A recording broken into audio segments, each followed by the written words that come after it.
بسم اللہ الرحمن الرحیم۔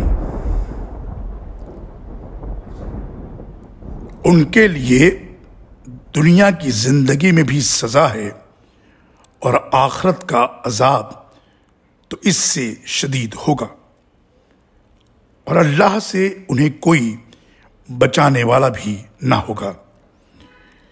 جس جنت کا متقین سے وعدہ کیا گیا ہے اس کی شان یہ ہے کہ اس میں نہریں جاری ہیں، اس کے پھل اور سایہ دائمی ہے۔ یہ تو انجام ہے ان لوگوں کا جو ڈرتے رہے، اور جو کفر کرتے ہیں ان کا انجام جہنم ہے۔ سورہ رعد آیت نمبر 34 اور 35۔ اللہ